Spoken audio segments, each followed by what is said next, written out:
All right. Good evening, everyone. I will call the special meeting of the West Richland City Council to order at 5:30. Our purpose tonight is to have a workshop focusing on possible revision of the city's fireworks ordinance. So I will ask, I'll turn to Jessica for roll call, please. Fred Brink, Here? Richard Bloom, asked to be excused. David Cole, Here. David Fetto, Here? Kate Moran, present. Dan Ritchie, Here. John Smart, Here. Ken Stoker. Here.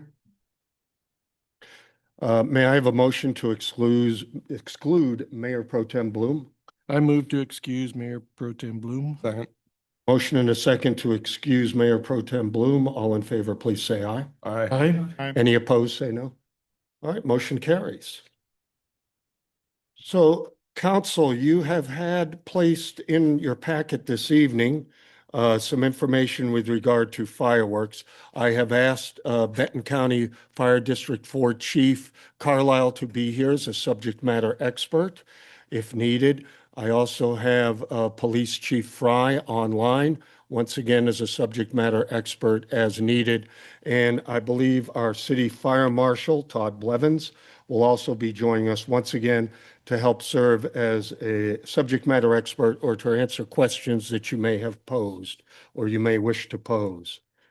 So the packet of information that was provided to you consists of a history of fireworks regulations in West Richland, timetable for changes when they were made and what the scope of those changes were.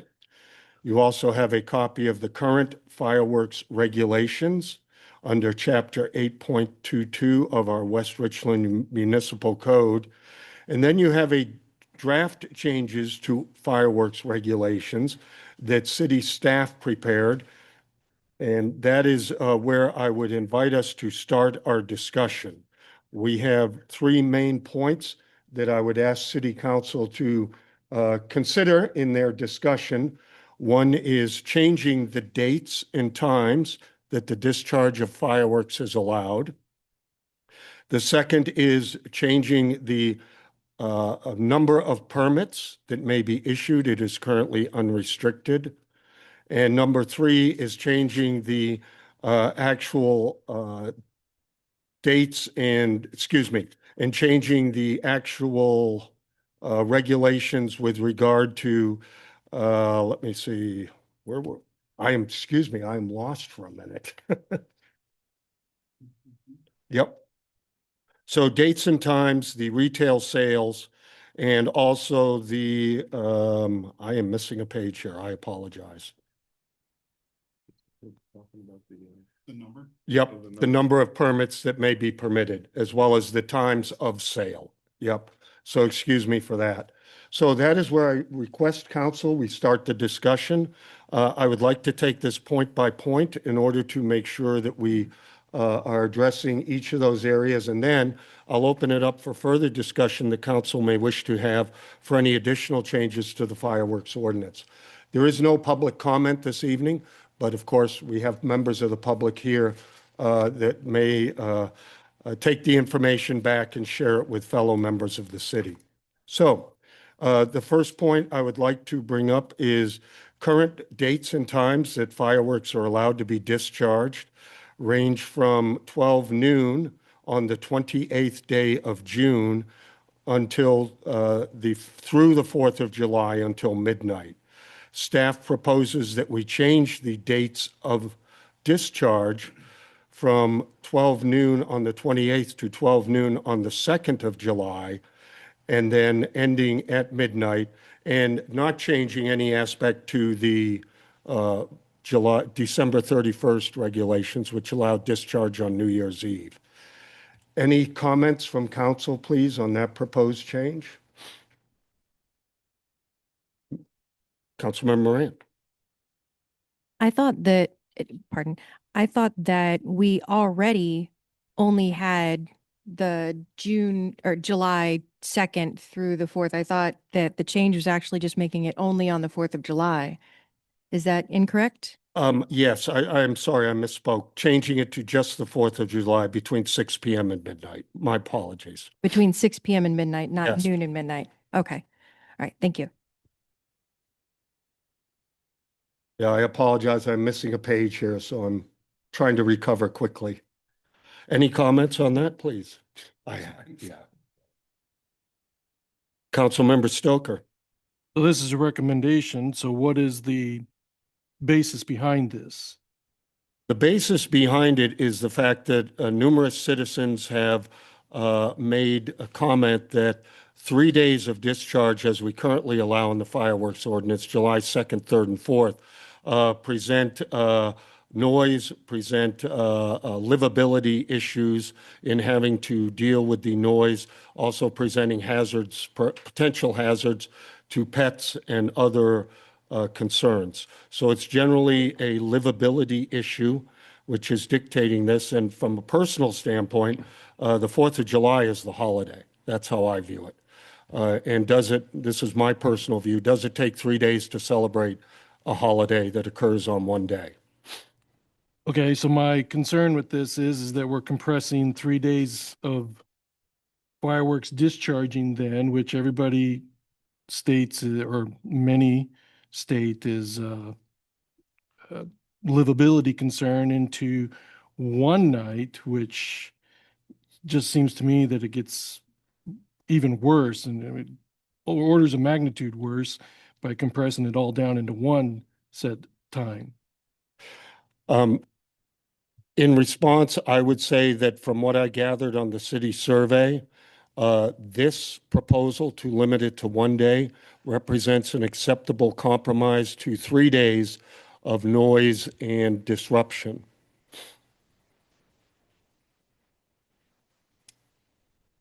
Councilmember Smart. Yeah, I'd like to second Councilmember Stoker's comment on densifying the display of fireworks. I think that this point does nothing to reduce that. It does indeed put them all on one day, which, as we've talked about, resources for fire and police make that even more of a potential concentration. I think that the reason that this was originally allowed to have 3 days, and we discussed this at length in past councils, is because it's an important holiday. It is a holiday that people like to celebrate as families, and work schedules and the schedule of being during the week or on a weekend, allowing the option to, entertain family that comes in from out of town or whatnot, is granted by allowing the discharge over these 3 days. I think I do not see, I see that over a long period of time, I see nothing but a continual march toward erasing the 4th of July. I know that's not the intent of anybody in this room, I hope, but nevertheless, the action is taking that trend. And so I would not favor reducing the number of days All right. on this point. Thank you. If I may ask Chief Carlisle, Chief Carlisle, the thought was that keeping the present ordinance, which allows discharge over 3 days, would not necessarily reduce the responses and the calls for the fire district. Is there any comment you can offer on that, sir? And please come to the podium. And Chief Fry, I will ask you the same comment, please. Good evening, Council. If I understood your question correctly, you're worried about response capability, or? I think what the mayor's pointing out here is asking, I'm not actually asking this, but I'll ask the question for you, sir. Okay. Please.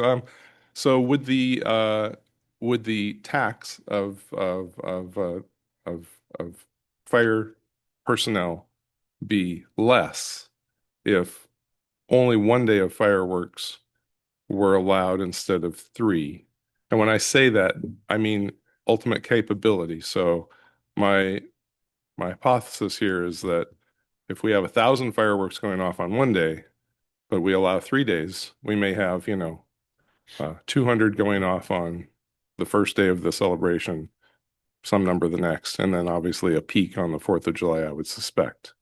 Right. So seems to me like I know that it costs us money to have people on staff to respond to emergencies. But it sounds to me like this issue of fireworks is, and as you've described it to us in before, is the ultimate capacity to deal with multiple situations at one time.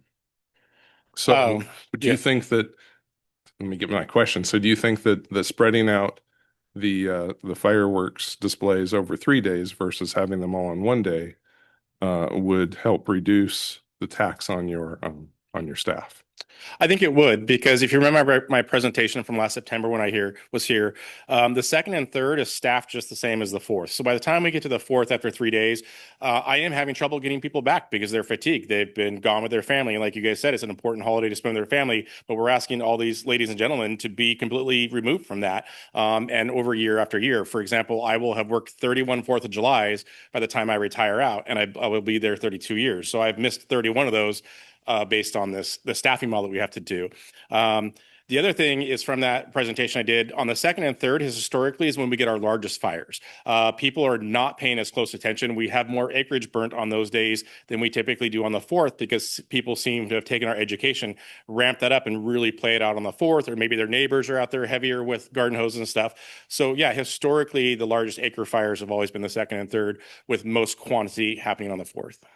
Can I ask you, it seemed like last year there was a significant fire, which obviously was impactful to the psychology of our community. I'm sorry, I couldn't hear the first part. Last year, it seems like there was a large fire on the 4th of July near home that impacted the psychology of our community dramatically. We could tell by the response, and it's not to be unexpected. So my question is, wasn't there a fire like about a week or two later that actually did do damage to a home? Do you recall? It had nothing to do with fireworks. And whether you recall it or not, I just wanted to point out that we have fires all year round, and many of them impact structures. As a matter of fact, many of them start in a structure. Is that a true statement? I can't honestly say about the house that received damage afterwards. I'd have to go back and look at our run records. I know we had a pretty significant fire. I think it was in June prior to the 4th of July. That was also, if you want to call it man-made, from a failure of electrical power pole. Well, yes, we do see fires all year. Those aren't planned events where we know people are putting necessarily incendiary devices in their hands doing it. And so there is a scope difference in that. I do not associate those two things always the same. But yes, fires happen all year round. That's why we're here, because we see that potential and capacity there. I think that's all I have on All that, right. but thank you. Thank you.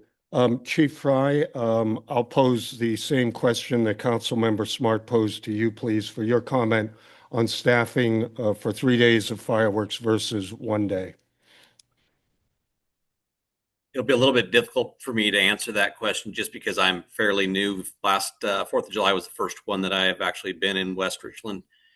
But there are fireworks calls we go to prior to the 4th, and any reduction of calls would help our staff. But just because the dates are changed doesn't mean that people aren't going to be firing them off anyway, and we won't still be responding to those. So we're going to respond to the calls as they come in and deal with what we have to deal with. All right. Thank you, Chief. Oh, that's loud. Councilmember Fetto. Yeah, thanks, Mr. Mayor. So first, I want to go back to a comment I recorded from our post 4th of July meeting last year, July 15th. Bob Humphreys stood right there and said, "The fireworks celebration in West Richland has turned into the bombardment of West Richland," and that stuck. Sorry, I'll let go of the mic because it stuck with me.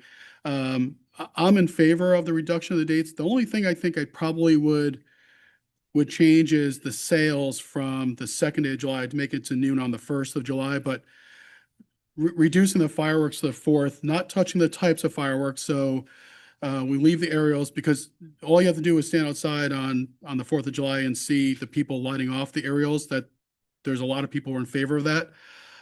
But I do like the idea of reducing the risk potential to the 4th versus taking off the 2nd and the 3rd. It's the biggest day anyway of fireworks, so all we're really getting rid of is, as Mr. Smart had said, there's X number on the second, a little more on the third, but the bulk is on the fourth. So I think this is a good compromise to keep the integrity of what we do for our celebration, but limit it to the day of the holiday only, and then keeping it for New Year's. Thank you. Councilmember Cole? Thank you, Mr. Mayor. I'm not sure of the logic or the thinking behind, we can sell them for 3 days, right? Second, third, and fourth. But we're going to limit the discharge of them to a 6-hour fireworks fest starting at 6 o'clock on the 4th. To me, it seems like the one day that people are going to discharge them. I'm not crazy about shrinking that to a 6-hour time window, especially on a year like this year, where the 4th is on a Saturday, and it's the 250th anniversary of our country. So I would hope that we would the 3-day sale period that makes sense. Seems like a good compromise, but to squish that time frame down on the 4th. That doesn't work for me. Councilmember Cole and other members of council, I'll just point out that any changes that are finally passed by you to our fireworks ordinance take 1 calendar year to take effect. So any decisions made in the next weeks or months will not take effect until 1 year from passage of that. So there is nothing that council can do to change things for this year. All right. Councilmember Moran, you have not spoken yet. Please go ahead. Sorry, I was waiting to kind of hear some of the things. Okay, so with this, I am glad to see the numbers, the dates change to be just the 4th. I think lighting off fireworks before 6 p.m. is silly because the point of it is to see the big bangs in the sky, and it's not dark until at least like 9 or 10 p.m. if you're looking for those. I think it's unfortunate that we're not removing the aerials, specifically because I think that we have discussed that a lot. I also would like you to think back to, and I don't know if we ever actually had it shared with the council or not, but Kennewick and I believe 1 or 2 of the other cities have submitted letters of support for us to ban aerials, because the thing is, we are bad neighbors. We are very bad neighbors because we are supplying aerials to other cities that don't allow it. And we're just okay with that. I'm not okay with that. I'm also not okay with the fact that we allow aerials anyway. I don't know if anyone else had a chance to see it, but there was an email that was sent to Mayor Brink that is from a person who's actually in the audience here tonight, Dr. Stephen Link, regarding the fire risk related to the percentage of cheatgrass or other types of, I believe they're winter growing grasses. And with the study that was done with the Hanford Patrol had discovered that if there was, I believe it's 45% or more of cheatgrass or these other types of grasses, that there was a large amount of, I think it was complete. I'd have to pull it up on my computer and, sorry, fire risk No, is go ahead, please. 100%. So yes, and hopefully Mayor Brink can share the email with the rest of council if he hasn't already regarding all of this information. But so I'd also like to talk about the compression of the dates. I think that it is very important to compress the dates beyond the fact that our firefighters and our police department are exhausted by having all of these calls happening throughout the entire week of it. I think that we should give them a break because they do really hard work in stressful situations where they're dealing with people that are in all likelihood, multiple times where they are drunk and they're possibly going to be belligerent if they're being told to stop what they're doing. And they're dealing with incendiaries that are dangerous.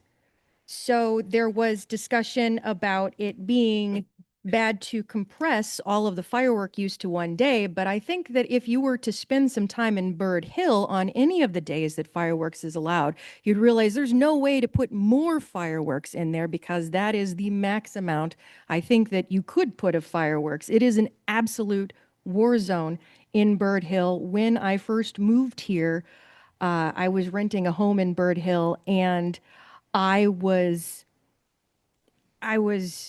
stunned, shocked, terrified that it was nonstop pops of fireworks, loud, medium, not very quiet ones, throughout the entire time, sometimes well before it was allowed to start. So I think that saying that compressing the amount of dates that we're allowing it means that we'll have more fireworks on the 4th, I'm not sure that really passes the vibe check for me.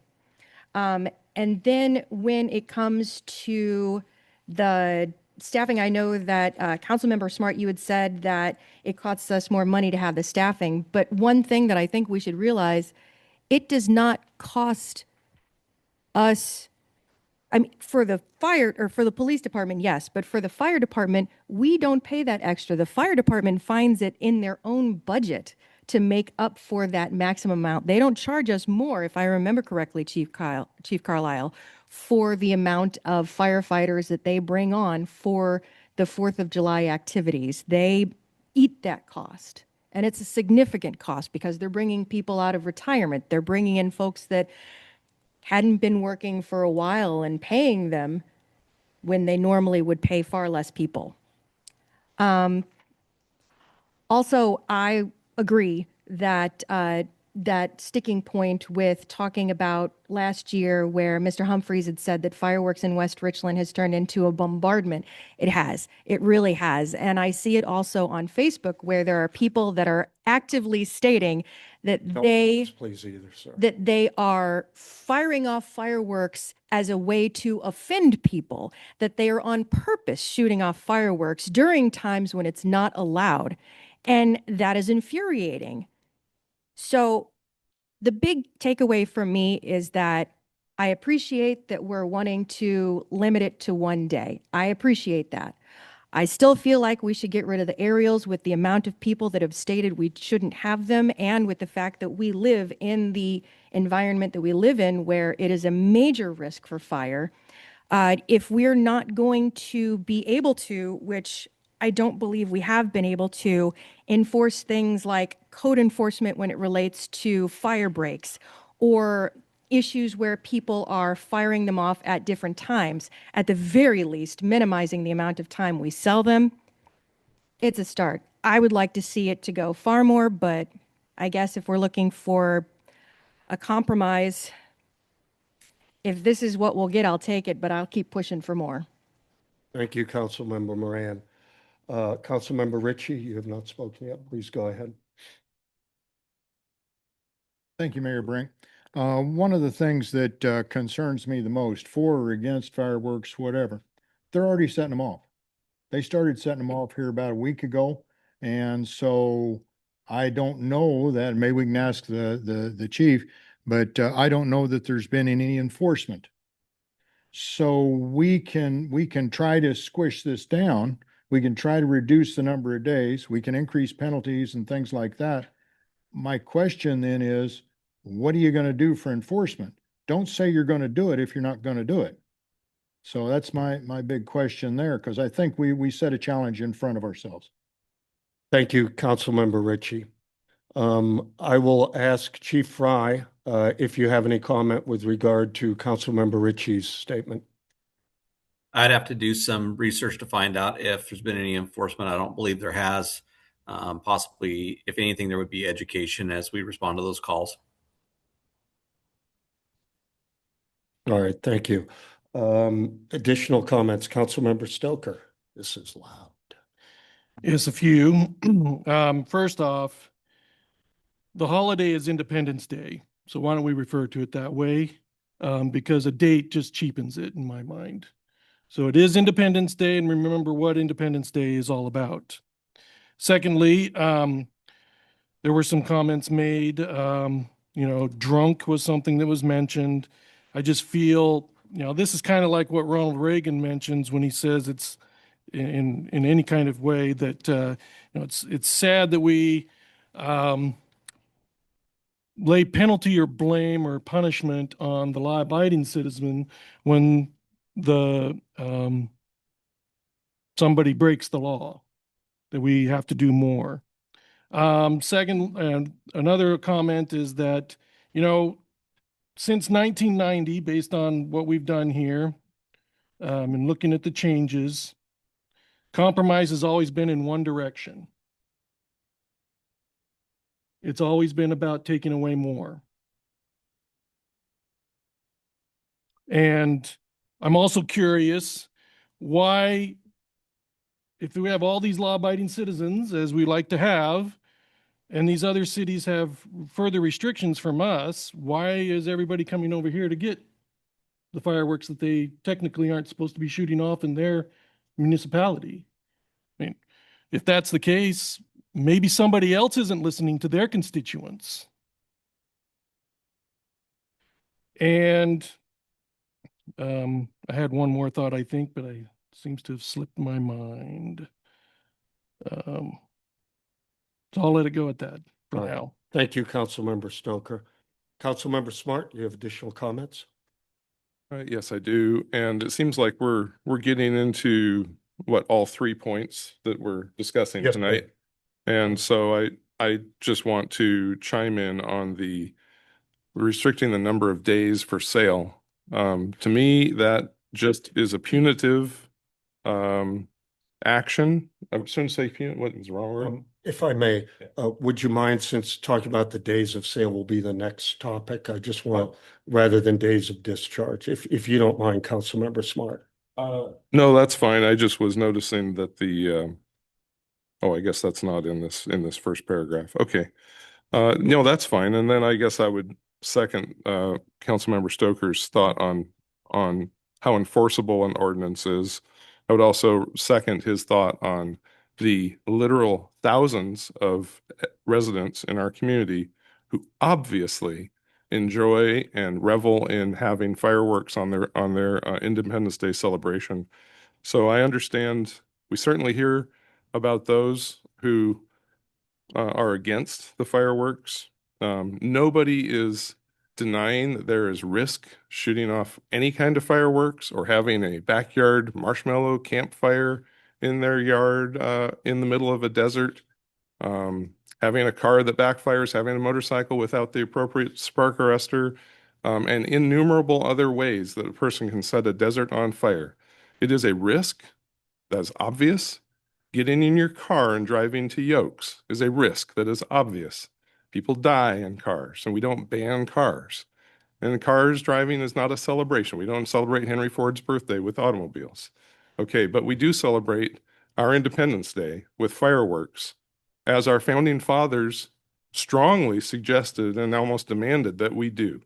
And so in reference to that and longstanding tradition and thinking of it through the eyes of the 8-year-old who you all used to be, and the wonderment of having fireworks in your neighborhood and your cousins and your uncles and aunts getting together and celebrating, I just appeal that we look at the long-term aspects of this, not the short-term. If you have a fire hazard around your home, my suggestion is, as I take for myself, you mitigate that.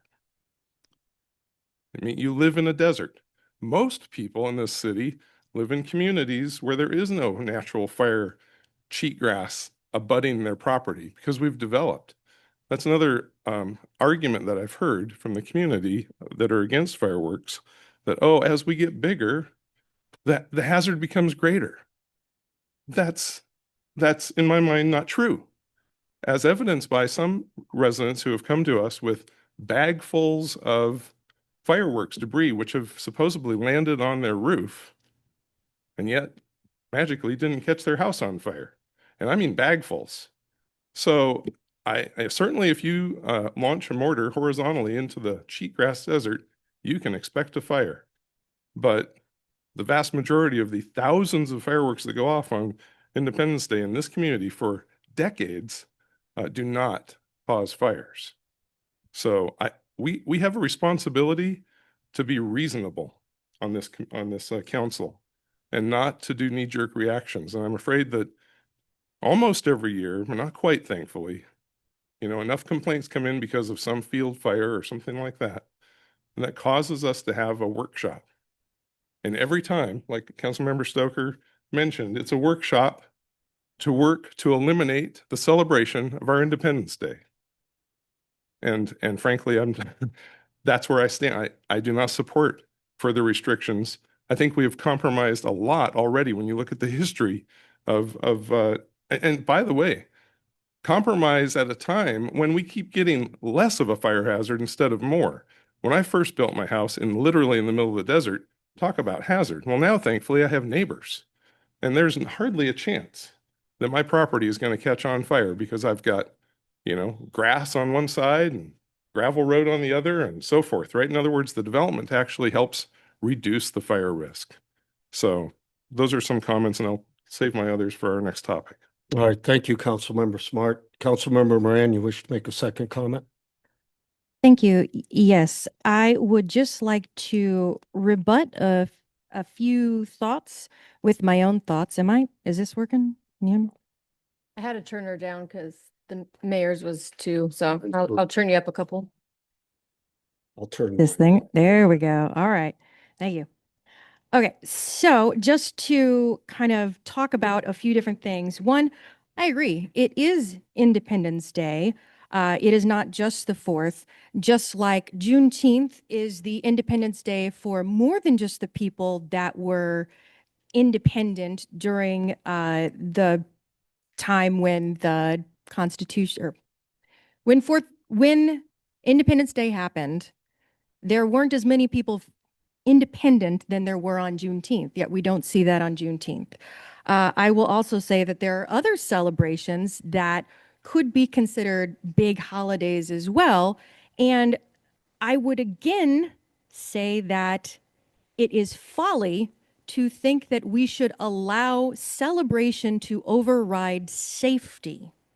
The purpose of the city is to make certain that the residents are safe. This is why we have police departments. This is why we have fire departments. This is why we have rules to make certain that people are kind to each other. And if they don't, there's likely a penalty for it. I would also say that when it comes to compromise, there, yes, is compromise that seems like it's only one way, but the compromise between one thing versus another, if it's going to, sorry, my brain is a little bit rough on this right now. Okay, so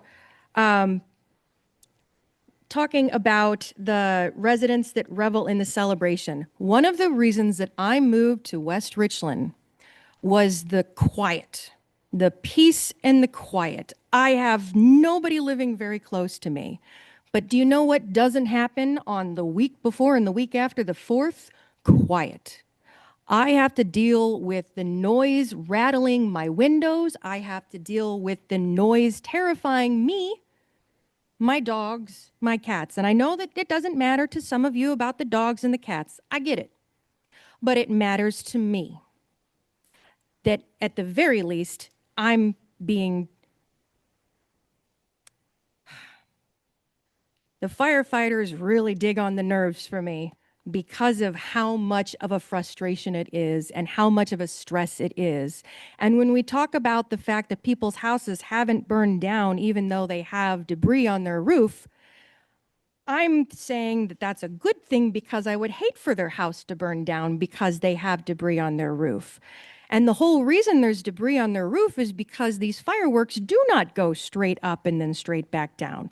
They end up in people's yards. They end up on people's roofs. They end up on the roof of their cars. They end up where their animals could go outside and get severely poisoned because they didn't verify first that all of the material was out of their yard before they let their dog pee in the morning.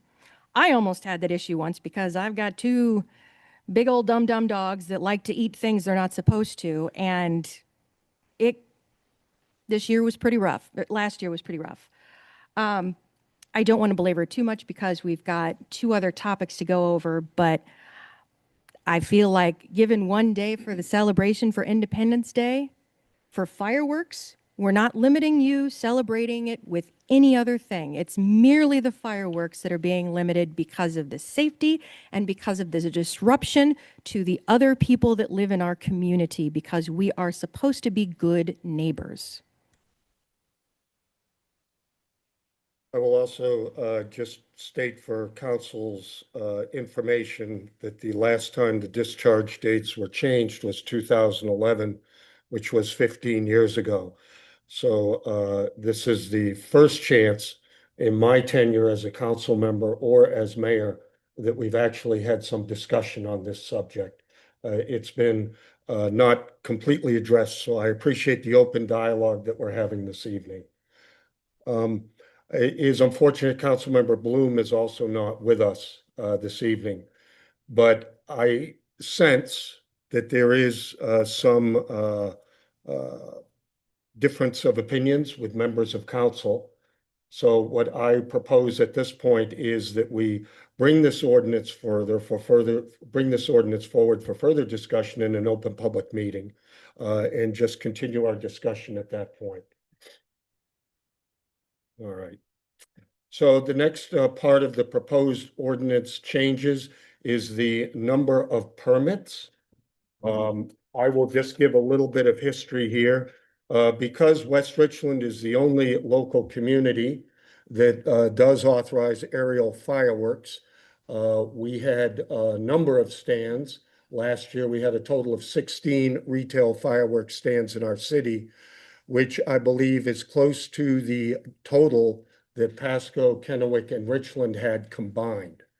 So I do know of several instances where individuals have come from neighboring cities to buy fireworks here and discharge them in their communities where they may or may not be legal. But that is not an issue that merits discussion tonight. What I propose and staff proposes is that we physically limit the number of permits that we issue. So far this year, I will share this with council and the public. 7 permits have been issued. 5 of those are commercial entities wishing to sell fireworks in West Richland.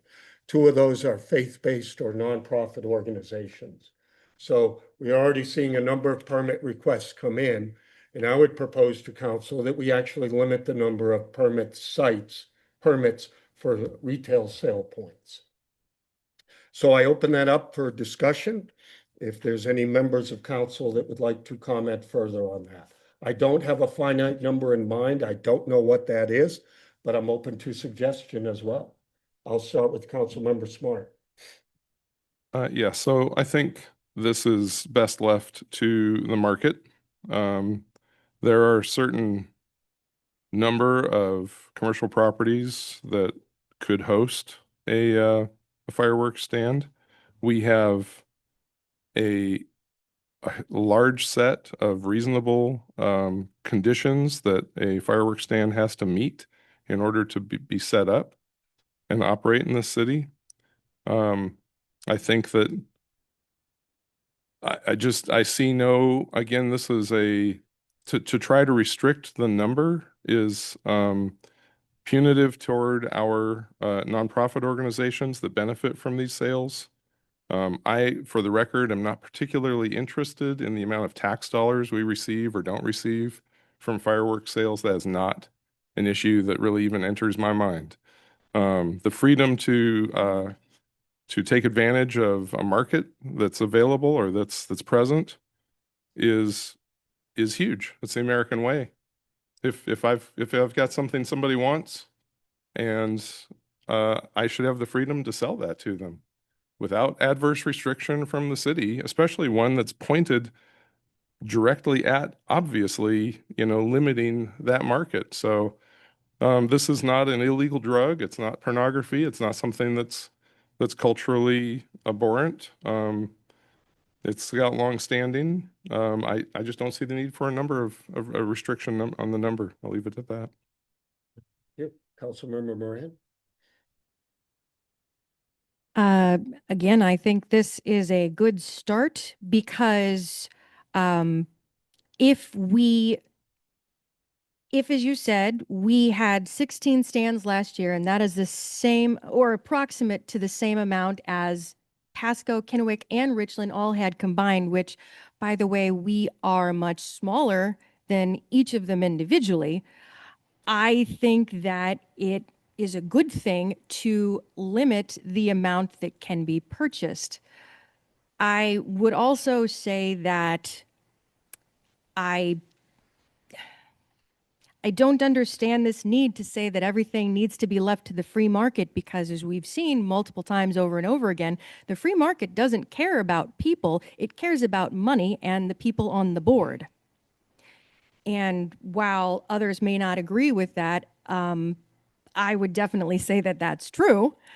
So I'm just concerned that we would think that we should just allow it to be free for all. If we're looking at anything where it can be a safety hazard, we don't want to flood the streets with it. And I'm not saying that it's an illegal drug. However, I will say that one of those things that you mentioned is legal. And I think that it would be naive of us to think that allowing the market to decide how many stalls there should be is a good idea. Councilmember Stoker? Yes, my first comment is for clarification purposes. So you stated that we're the only location that sells aerials. Does that, I'm not aware of this. Has Columbia Burbank changed their situation then? Because they were allowed to sell that. Referring to our neighboring communities, not. Well, all they're the still in regions the- Within the area. They're still in the Tri-City area, so I'll still Right. keep Columbia Burbank in that. So, I mean, there's a place to go get them besides us here, so it's not gonna stop that. So that's my primary comment, and I'll leave it at that. Mr. Smart's already made his comments that I'm kind of more in line with. But yeah, we are not the only one in the area that's drivable, easily accessible. Columbia Burbank is 30 minutes from my house. So it's not that hard. It's not like driving to Toppenish or the rest of the reservation to get the really big ones, which, you know, I can tell the difference between a reservation one and the ones here. Thank you, Councilmember Stoker. Councilmember Fetto? Yeah, thank you, sir. You know, when I first read this, I thought, yeah, that might be a good thing to limit. Last year, 16, it felt like there was more because outside of probably 3 or 4 stands, the rest of them were all on Van Giesen, and it felt like there was a lot more than 16. But I did have a question. Councilor Stoker is the best person to answer this. How much money is raised by our nonprofit partners that manage these stands during the celebration? So, the stand that my family operated for 9 years was a small one. Okay. Our best year, we sold gross around 36,000. So then what's the net back to the nonprofit after expenses? Well, I can't speak for all the others. I can only speak to the one that we worked with, yeah. which was TNT.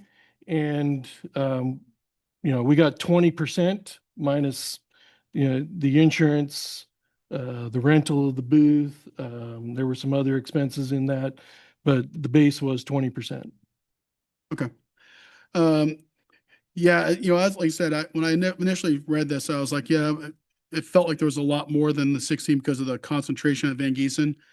As the city spreads, I could see us needing, in quotes, having the ability of having more shops spread out more throughout the city.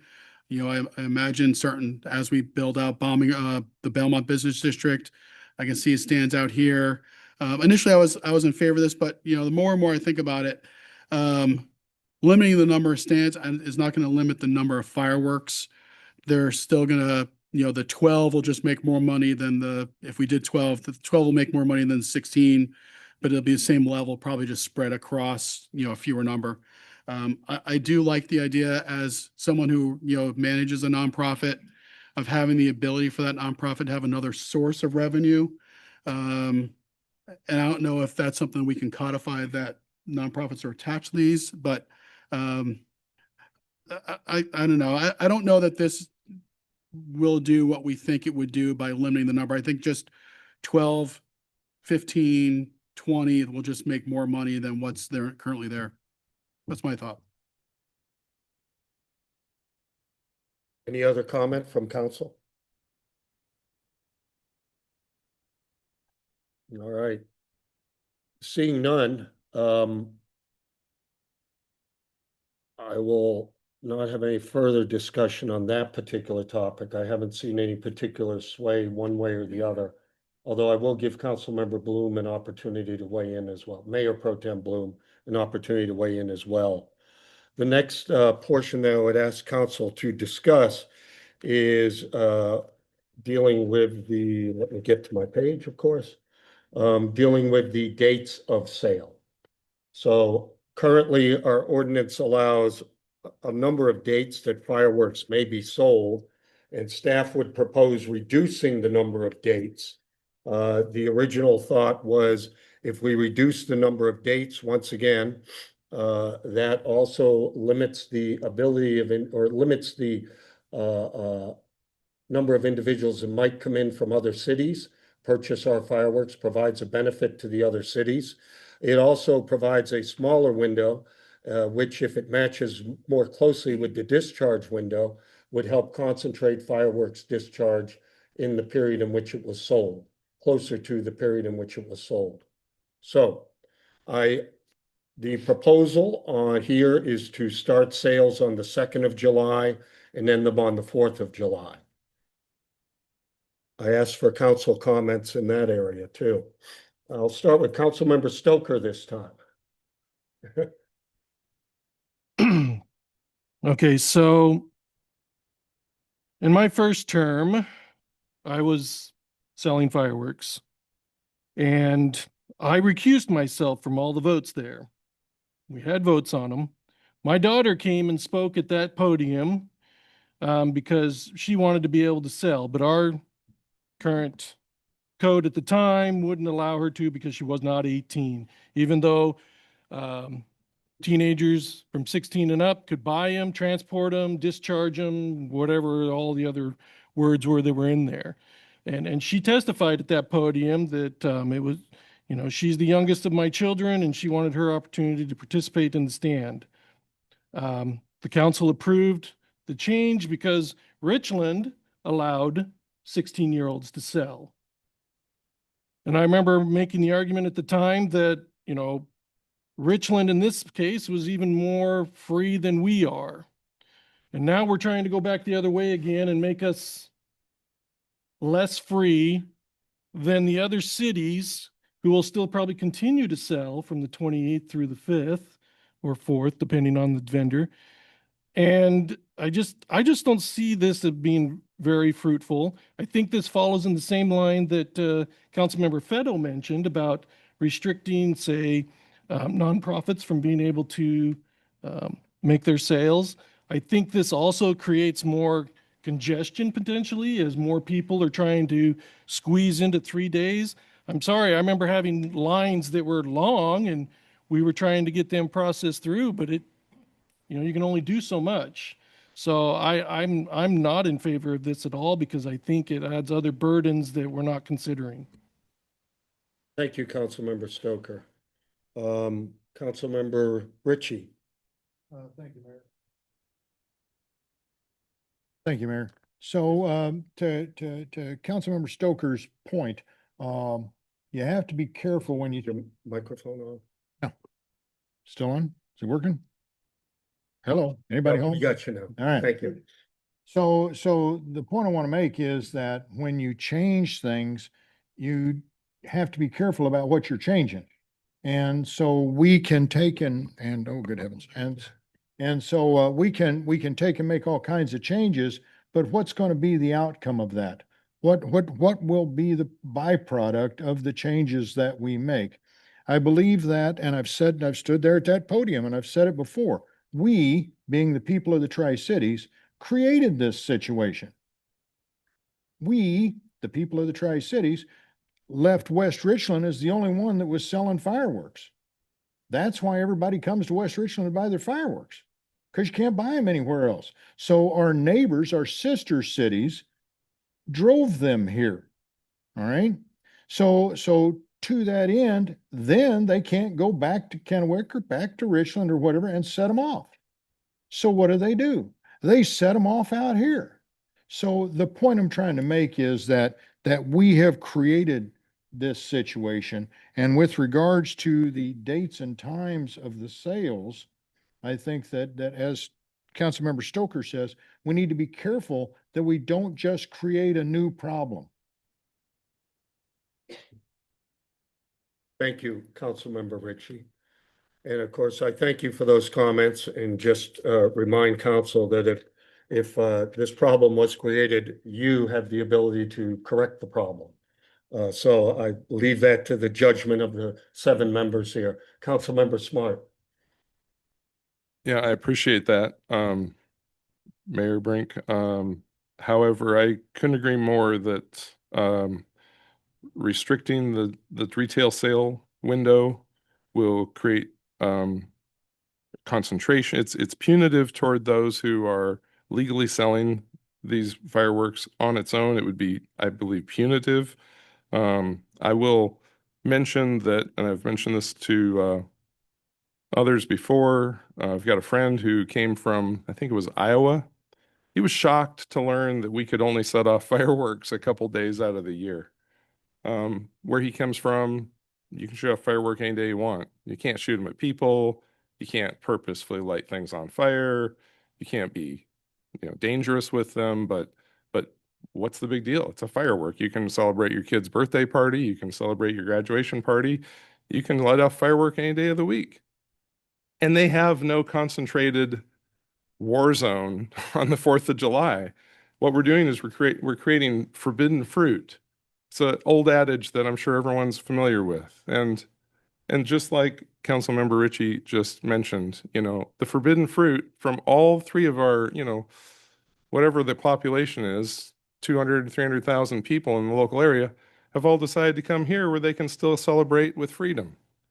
And so, yeah, I do place some of this on the sister cities that we have. And no, I don't think that regulating this or squashing it is going to solve any problem. As a matter of fact, it'll probably create more, because if you make it illegal to shoot off fireworks or restrict it in different ways, people aren't going to do it on their property anymore. They're going to go out on the edge of town, where there is a huge fire hazard. And nobody can predict this with a clear crystal ball, but boy, it sure seems clear to me that you're not going to eliminate fireworks, and you're going to make them more dangerous if you restrict them in the neighborhoods. And it's going to make it, and it has made it more of a nuisance, if you will, in our neighborhoods, because our sister cities don't allow all of those people. I mean, everybody has a friend in West Richland, right?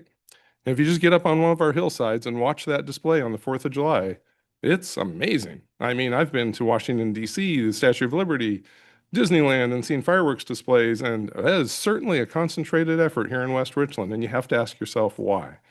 And by the way, we're here to represent the people. And obviously, the people want to celebrate the 4th of July. And they want to do it with aerials, and they'd like to do it safely, most of them. So I respect that, and I think this issue of, restricting the days that fireworks can be sold, I would actually do the opposite. Let them sell for 2 weeks. You're not going to sell any more. If I have $200 to burn up on Independence Day, I'm not going to buy more just because they're for sale for 2 weeks. I just don't see this as being an effective mitigation, even to the perceived problem at hand. So I would also, I just want to comment on a previous statement about law enforcement. And I know that we have disagreements on this, but in my view, law enforcement is exactly that. We invest in our police officers to enforce the law. We do not guarantee, I do not guarantee anybody's safety. When you get in your car and drive to Costco, I'm not guaranteeing your safety. If somebody cuts you off and is negligent in their driving, I expect law enforcement to come and cite them. You know, that's law enforcement. Saying that we make people safe is a byproduct, perhaps, of having law enforcement, but law enforcement is there to enforce the law. I cannot guarantee, nor can any of you guarantee my safety. So let's be careful about what we charge our law enforcement officers with. I appreciate that our community is safe, but it's physically impossible for a small group of officers to create a safe environment for everyone. What they can do is they can enforce the law with diligence and effectiveness and cause us to keep ourselves safe, just like launching fireworks. You know, if you say they're illegal, you're going to entice people to be unsafe with them when they take them out to the edge of town or out to a hillside, heaven forbid, and start shooting them off in the desert. So just a few more comments there on the general concept of self-responsibility and community awareness. Thank you. Councilmember Moran. Thank you. I'm wondering actually if Chief Fry could help me answer some questions with this. Chief Fry, if you're up for it.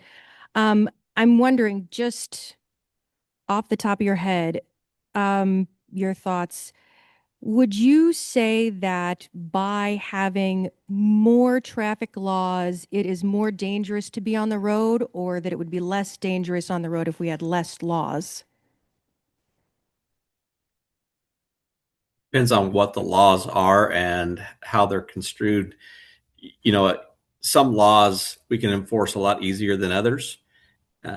So what I'm asking is that we don't set up some laws that are unenforceable for us with the personnel power that we have. No, that's absolutely understandable, and I appreciate that. I think, though, that what I'm trying to say is that I don't believe that you can say just because you're limiting something, that it is going to mean that more people will do dangerous things. I mean, they said the same thing with seatbelts. When the change happened with seatbelts, when they required people to have seatbelts, they thought, oh no, it's going to be bad. People aren't going to do it. But I think in the end, there are many people that try and follow the law. That's why we have the law. And for instance, if we look at speeding, overall, I would say that most people don't speed through West Richland. Now, I will say that that has to do with some of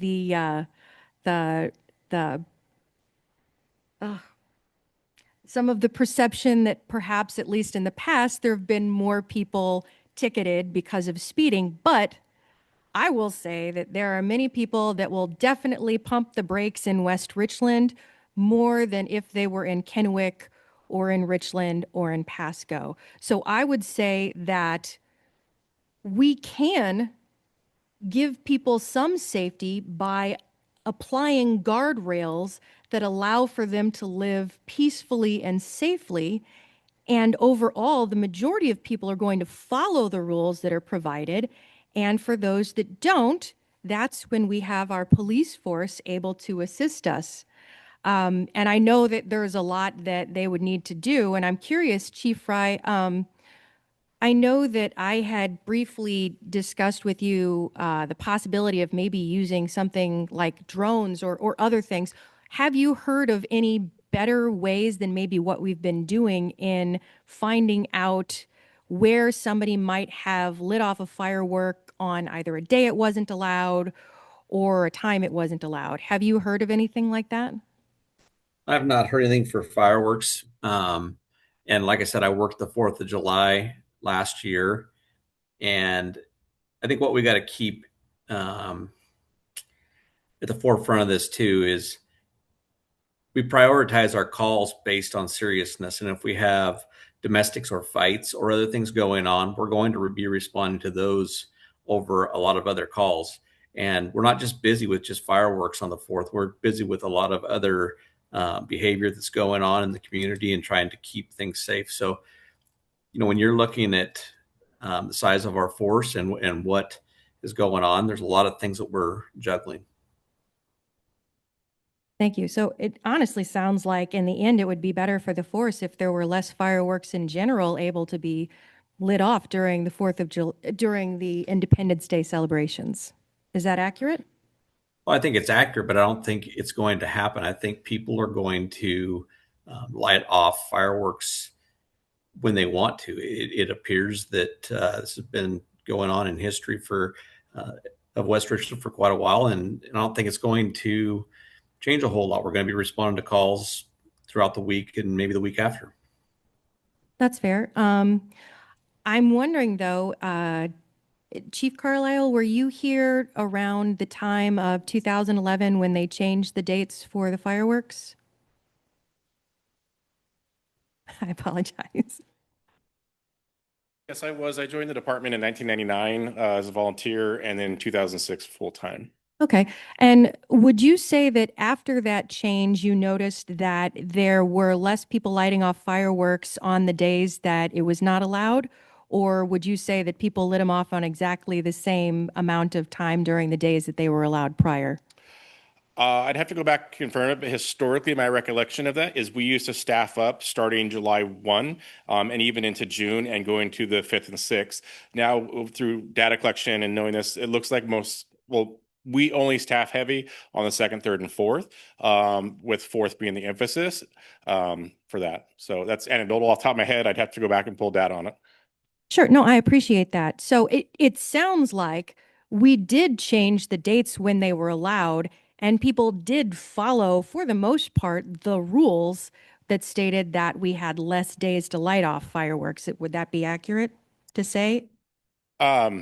Again, I don't have all the call data off the top of my head, but somebody else mentioned earlier they've heard a firework already. I too have heard that. So there is times that you're going to hear that. But I would say overall, from what I can remember, yes, our staffing model has changed based on whether it's that change, population growth, something like that. But it has changed from what I recall it being. Sure. No, that's fair. And I did notice, Chief Fry, you had your hand up. Did you want to respond as well? But I think we have to look at this as well as what day does the 4th land on. That's, if it's a Monday or a Tuesday, we may not take as many calls for service compared to if it lands on a Saturday, which it's going to be this year. So it'll be interesting to see what this year brings.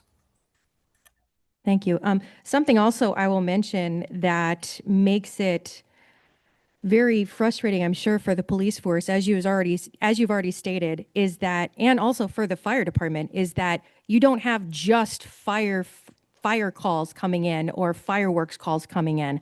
I think most of you might remember on the 4th of July several years back, I think it was 2015 or 16, where there was an actual, I think it was actually a hostage situation and somebody ended up getting killed. And we needed to have all of our police force there and most of our EMT there because that was a serious risk to life. And when you've got to deal with fireworks as well, it makes it all the more complicated, especially if, like we saw last year and in prior years, there are people lighting off fireworks in the streets, which even though they're not allowed, because a lot of people have fireworks, they are going to be in the street. So I do believe that a lot of it will come down to education, but I think that there is always education out there.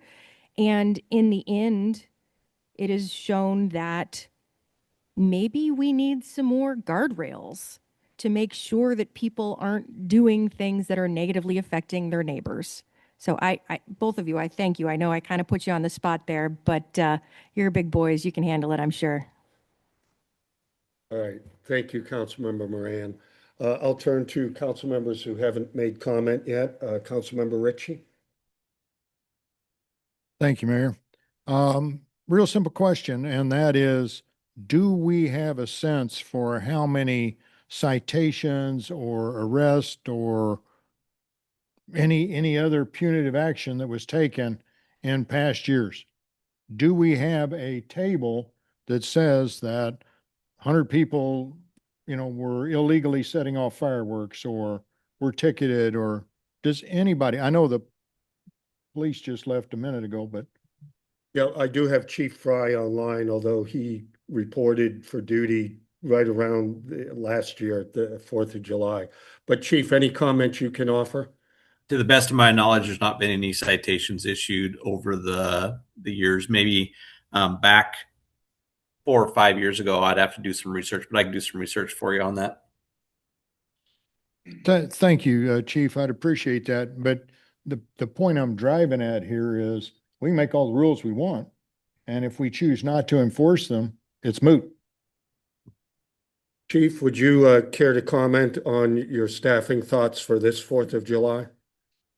This 4th of July, we are going to have probably everybody on except for our day shift that will be coming on the 5th, just to give a little more emphasis and education as much as we can out there to keep people safe. Yeah, and although the chief can't speak for previous years, and I was not mayor in previous years, I think that the chief's plan for this year represents a much more robust police presence on duty in our city during the 4th of July than we've had previously.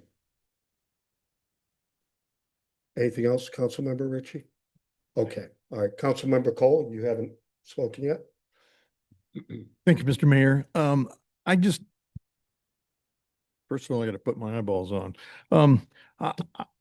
I believe reasonable people do reasonable things. And the troubling part for me in this is that shutting down fireworks doesn't seem reasonable. And the siege of Fallujah doesn't seem reasonable. And I guess where we're struggling is to, come up with something that seems reasonable. I don't think, and I think Chief Fry has pretty much said, hey, we can pass laws, but having his people enforce or try to enforce what's essentially unenforceable, that's another ineffective thing. I've been that officer that's had to respond to that oddball call where, well, he really didn't do anything illegal, but he certainly irritated the neighbors. And what do I got to do? I give them a good talking to and say, come on, let's all be grownups. And you're 10-8 and you're gone to the next call. With respect to the city being responsible, the city's not responsible. If a person is negligent or reckless and set something on fire, that person should be held accountable. There are already laws here. As a candidate for city council, this question came up, and I looked at, I thought, well, I better go research the West Richmond Municipal Code. And when I got to the section here on fireworks and the section on noise and disturbances, it looked adequate to me. And apparently it's not. I don't know how the other thing is, I would be curious to know how effective, do we notice any noticeable change after the 2011 changes? Not sure how we go get that information or how you'd even quantify it. But to me, most of this seems like they're proposed items that, hey, we got to do something, so we're going to do something. I just think we should be pretty intentional about whatever changes we want to make. And I think that these changes are intentional, and I will state my rationale, and then I'll turn to Councilmember Stoker and Smart, who also wish to comment. But I firmly believe that 80 to 90% of our citizens are law-abiding citizens. And that there's only a very small percentage that, regardless of what the regulation or the law is, whether it's speeding, they're going to speed anyway. Whether it's illegal burning, they're going to burn anyway. But should City Council decide to make change to either the dates of sale, the dates of discharge, or even some of the other areas that we can discuss, I firmly believe that 80 to 90% of our population will obey that. And so that reduces the law enforcement demand to try to enforce what some might call unenforceable laws. Our neighboring communities do it. I have full confidence that we could do it should council decide to make a change. I will leave that comment as that, and I'll turn to Councilmember Stoker. Thank you, Mr. Mayor. Um, I want to share an anecdotal story, I guess. While I was selling fireworks with my family, I did have the opportunity to speak to someone from Pasco. And this was a time when it was illegal in Pasco, flat out, all across the board, nothing. And the same way in Kennewick. And this person told me that, and I was like, I can't believe you're telling me this.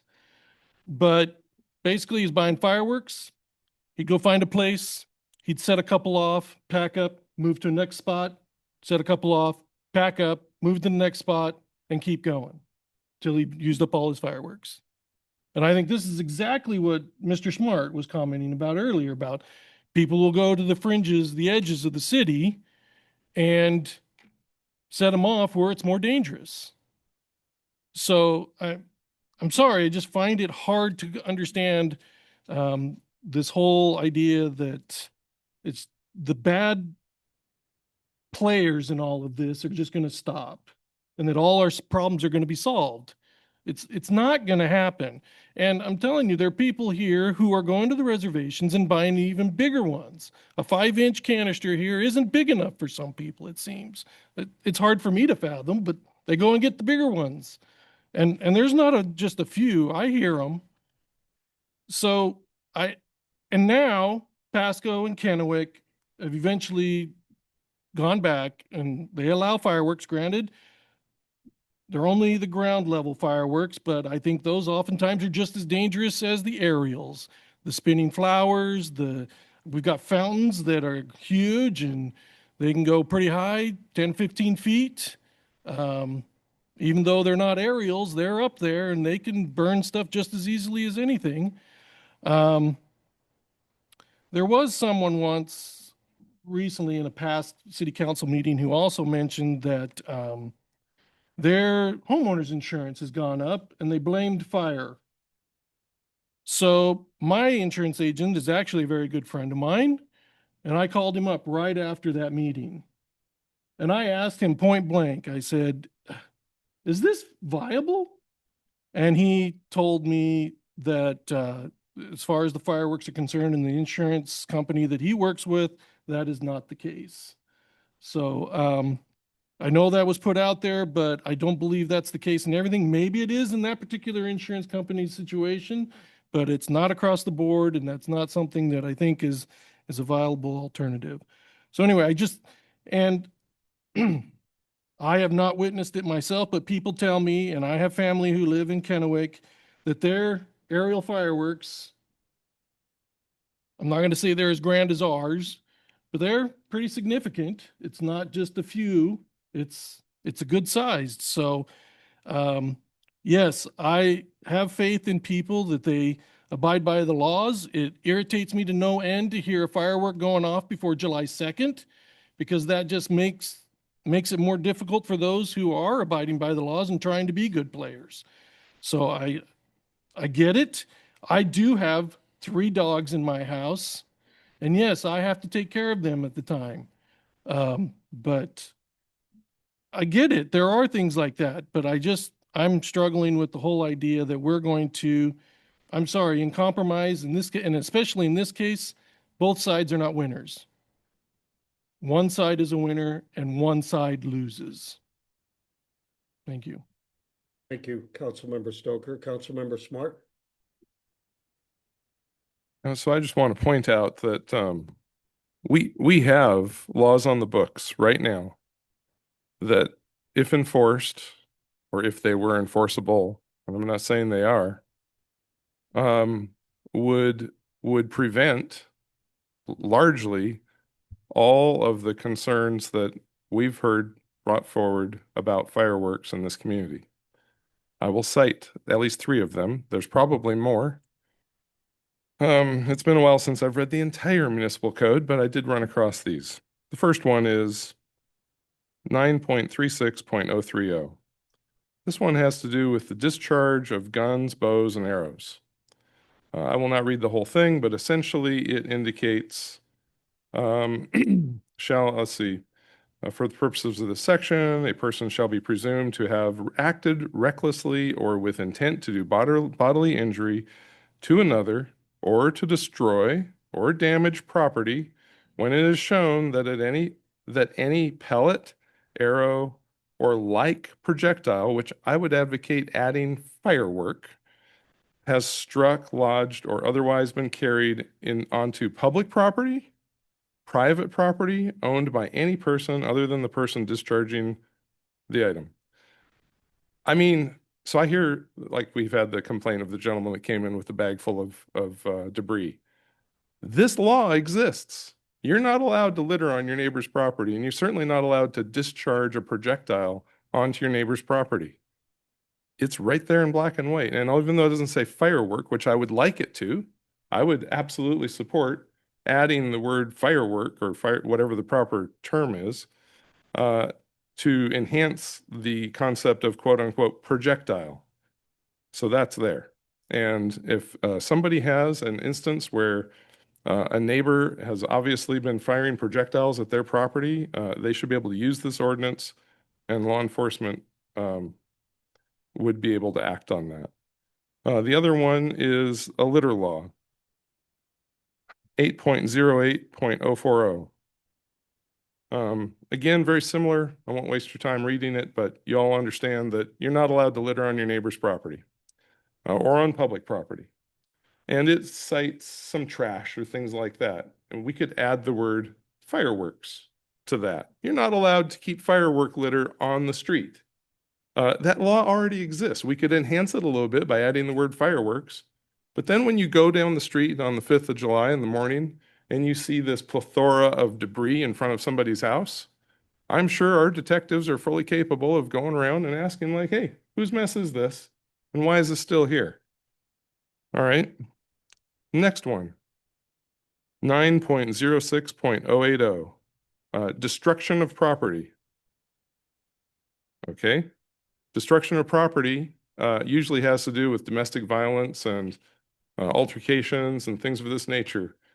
And I can't bring it up on my computer fast enough to read it for you. I'm sorry, you have to look it up yourself. But it basically indicates it's illegal to destroy people's property.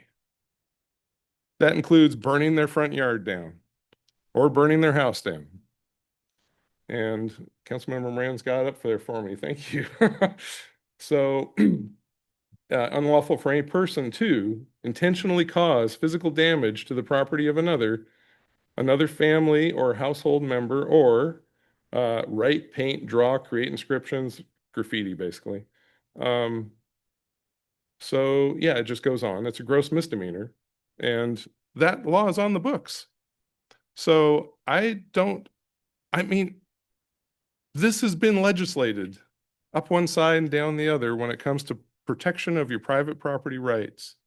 And I just don't see, and these things, like Chief Fry indicated, and maybe he doesn't have the full history of West Richland, but I think I would agree that there have been very few citations about activities on the 4th of July in terms of fireworks. I think that the first one I would emphasize that's pretty obvious is the litter. And I think that it's obvious for all of us that have driven around. Let's just pick on the Bird Hill neighborhood. So there are others. After the 4th of July celebration, there is plenty of debris on the street. That could be enforced. I guess it's just a way to keep people responsible and make sure that they know that they can't set off fireworks, aerials or otherwise, when they're shooting them straight up in the air and there's a 10-mile-an-hour wind. It's not going to come back down where it launched from. And if that place that it comes down in is your neighbor's property, heaven forbid it be a flammable property, you should be cited. So I'm just saying there are laws on the books that cover the major concerns that have been expressed both this year and really every year in the past. And I would advocate for enforcing the laws we have. I'm not advocating for trying to restrict people's otherwise legal and culturally historic behavior, which to date, I'm not, and by the way, I'm not looking to burn down anybody's house. That comment about, I certainly don't wish anybody's house to be burnt down. However, on the odd chance that a house catches on fire because of a firework, I look at it, the data, and go like, well, let's see, I've been here for 30 some odd years, and there have been untold thousands, hundreds of thousands, I would venture to guess, fireworks, including aerials launch that I get to watch every 4th of July. And that one time, if that happens, should I be a representative of this community that gives a knee-jerk reaction that says, oh my gosh, you know, it would be similar to somebody being unfortunately hurt, injured at an intersection, and me saying, you know what, I think from now on, I'm not going to ban cars, but I'm going to put a 30-second delay between the red and green light, right? So that everybody has to wait for sure to make sure nobody else is coming to T-bone them. Okay, that's not how society works. We live with risks every day, and I just think that I would just end my comments with the fact that thousands of responsible citizens in this community successfully launch and celebrate fireworks every year. And you could call it a miracle that there aren't more accidents, or you could call it the fact that most people, as has been stated here, have a lot of common sense, and they know how to engage in a minor risk of shooting off a legal firework, just like they engage in other risks every day of the week. Thank you. Thank you. Councilmember Moran. Thank you. So first, I would like to say I'm a bit confused because it seems like on one hand, you're saying that there are a lot of people that are going to not follow the law. But on the other hand, you're also saying there's going to be a majority of people that are going to be following the law. And I'm confused as to which one it is, because it seems like whichever one it is going to be whatever fits what you're wanting to say. So that's one thing. Also, I will say I appreciate you looking up the regulations, Councilmember Smart. I will say that having been someone whose property was physically damaged by fireworks last year, there is no way to prove it was them that did the physical damage. So first off, for two of them, the ones that are both in Title IX, they're requiring that they intentionally were done. So you have to you have to prove that the discharge of arrows or projectiles was intentionally done, or you have to prove that the physical damage to your property was intentionally done. And then when it comes to the litter laws, it's kind of one of those things where I feel bad for the police force because just like many things, it's a he said, she said, and it's very difficult to prove. I don't know, Chief Fry, if you could kind of speak to that a little bit regarding especially those three codes. If you want, I don't know if you wrote down the numbers or if you are familiar with them enough.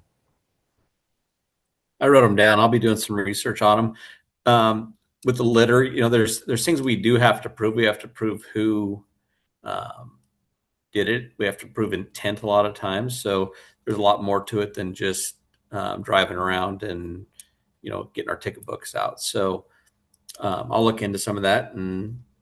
But there's really, it's not always as easy as we would like to believe that we can prove these cases. Thank you. And I think that is kind of the crux of it, is that we, especially in allowing things like aerials, means that we're allowing for people to have things that go possibly very far distances from their own house.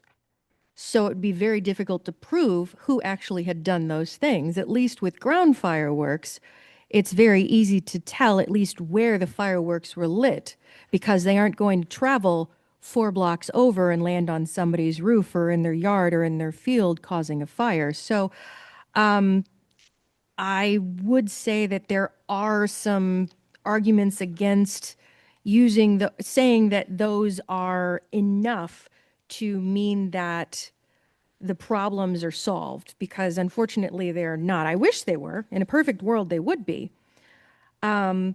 So yeah, I will also say that, again, the story about the person from Pasco talking about buying aerials, if anything, that even more lends itself to the thought that we should not sell aerials, because we are Apologies. The comment was who said it was aerials. So I was just assuming on that, but I will say that if somebody is going somewhere and lighting them off in random places rather than in their home, I would assume that it's done because the particular type of fireworks they had were not allowed where they live. So that was my fault for assuming. But again, I think it comes down to overall, I believe that we do have a majority of people that will follow the laws. If we change the laws to make it more restrictive, I believe the majority of people will follow them. There might be a year or so lag because people might not understand the laws changed, but I think that overall, as long as we make them something that it isn't just putting a law on there and then not putting in some other guardrails to assist in making certain that that law is not being broken, like limiting the amount of fireworks for sale, the days that they're for sale, or even the type that they're for sale, I feel like we can help our police department by providing more than just a law of don't do this, and instead allowing for changes to be made structurally to make it less likely for it to happen in the first place. Thank you, Councilmember Moran. Councilmember Stoker, do you have additional comment? Yes, I do. I thought I was going to share, I'll share later, but I think to be clear, I don't think that Mr. Smart or myself have ever really stated that the majority of the people won't follow the law. I was specifically talking about bad actors, and they are out there. And that's why Kennewick and Pasco have fireworks allowed again. I mean, the instance, the one I talked about, I have no idea, especially not at this point in my memory, what that person bought. All I know is what he said. He probably bought fountains, he probably bought aerials, he may have bought, I don't know. I don't know. Anyway, my original thought is that this is supposed to be a good community. We're supposed to be, I think, good neighbors. I haven't set off fireworks on the 4th very often because initially for 9 years, we were selling them on the 4th. So I didn't get to shoot them off. I usually celebrated on New Year's Eve. I've set it off once since our family stopped selling them. Most of the time, my wife and I have been out of town for other things, an RV rally. So we haven't been here. But for me, when I'm going to set off fireworks, I walk around my neighborhood and I let my neighbors know. And I will be happy to pick up any of my debris that gets into their yard. So if we're all good neighbors and we can all talk to our neighbors, whether we like the fireworks or we don't like the fireworks, we should at least be able to talk to our neighbors and work out amongst ourselves a good operating procedure, as it were. I just think we're kind of getting really polarized on this. We aren't banding together and talking to each other and working things out with each other. We have to come running to 7 people on a council to make our way happen. And I struggle with that. I struggle when, you don't get what you want at the voting booth, so you go to the courts to make it happen. A majority of 9 is not the same as a majority of the population when it comes to that. So I really think let's be neighbors. Let's get to know our neighbors. Maybe this is a way we can get to know our neighbors better. I mean, I'm sorry to hear about people who have neighbors that set them off just to tick you off. That's terrible in my mind. We need to be good neighbors, regardless of which side of the fence we sit on. Thank you, Mr. Mayor. Thank you, Councilmember Stoker. Councilmember Smart. final remarks? Sure. So this is for Chief Carlisle. What does it take to be a volunteer for the fire department? I'm choosing my words carefully there versus a volunteer firefighter.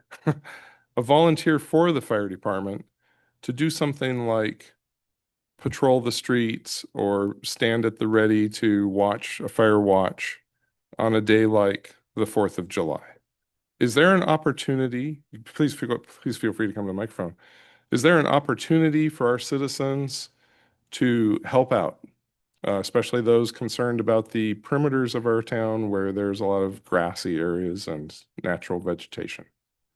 I would say directly for the fire department, that is getting harder and harder to do, mainly because people are covered under one insurance or the other when you're with the fire department. It's either Board of Volunteer Firefighters, which is through Washington State, which provides basically what L&I would do for a full-time employee. They have become very restrictive on that they will only cover you if you have a minimum of hours of training each month. You have to have certain certifications and keep those up, like IFSAC Firefighter 1, Firefighter 2, Officer 1. And then you have to have a response capability and you're hitting so many calls per month. And if not, they drop you from that. So we lose the coverage for our employees with that, especially with the volunteerism. It's gotten very, very difficult in Washington State.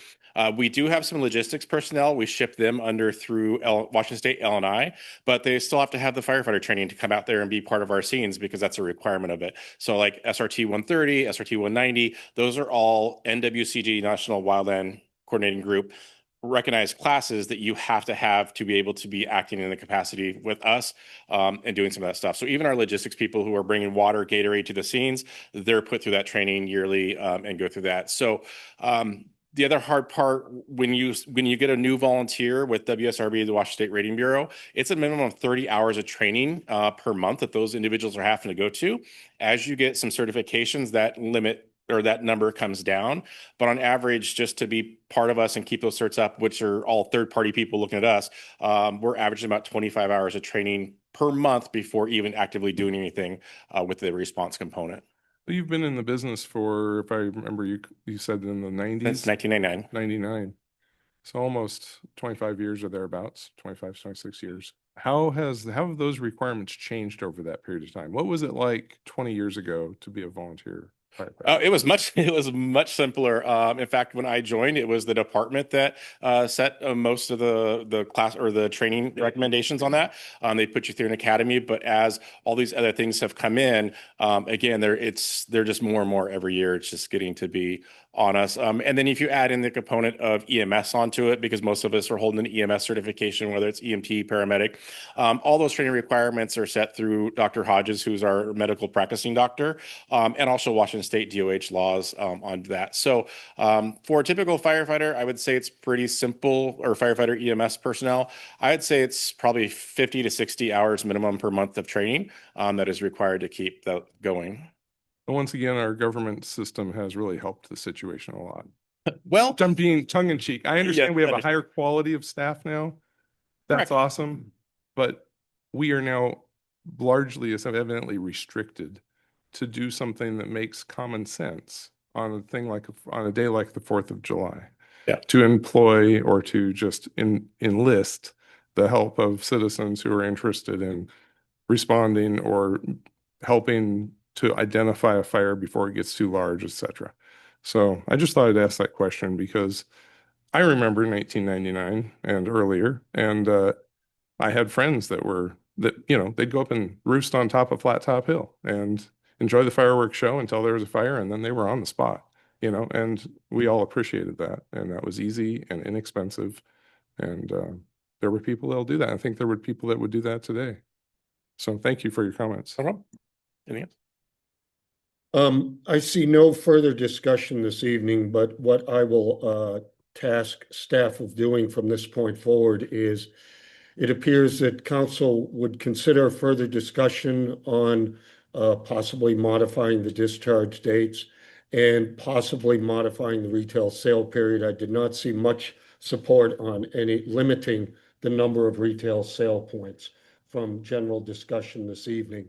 So I will task staff with doing further work on this. It will give an opportunity for Chief Carlisle and Chief Fry to do some additional research that they can present to council.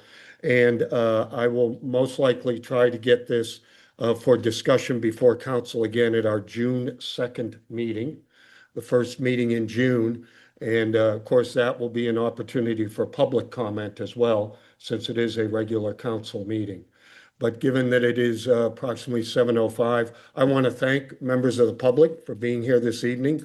I want to thank Chief Fry for attending virtually. And also Chief Carlisle for taking time to be here.